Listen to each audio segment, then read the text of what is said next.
ঝমঝমিয়ে বৃষ্টি পড়ছে। রবিবারের অলস বিকেল। বড়মা গরম গরম বেগুনি ফুলুরিয়ার মুড়ি মেখে এনে বললেন, আজ তোদের শোনাবো কলকাতার এক বিখ্যাত মামা ভাগ্নের গল্প।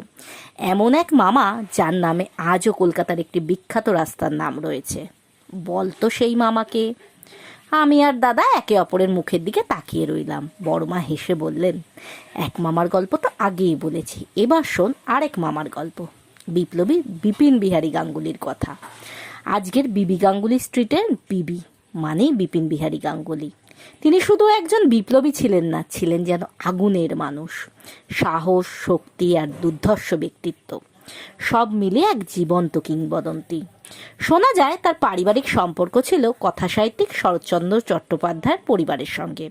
অনেকের মতে পথের দাবি উপন্যাসে রহস্যময় নায়ক সব্যসাচী চরিত্রে বিপিন বিহারীর জীবনের ছায়া দেখা যায়, যদিও ইতিহাসবিদদের মধ্যে এ নিয়ে মতভেদ রয়েছে।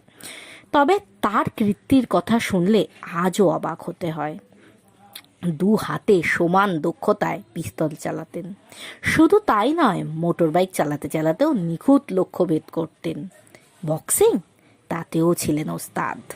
লাঠি খেলা, সেখানেও সমান পারদর্শী। তার বলিষ্ঠ চেহারা আর অদম্য সাহসের গল্প একসময় ব্রিটিশদের আতঙ্কিত করেছিল। পরমা একটু হেসে বললেন, তাই তো আজও কলকাতার বুকের ওপর দিয়ে চলে গেছে তার নাম, বিবি গাঙ্গুলি স্ট্রিট। ইতিহাস শুধু বইয়ের পাতায় নয়, শহরের রাস্তাঘাটেও বেঁচে আছে।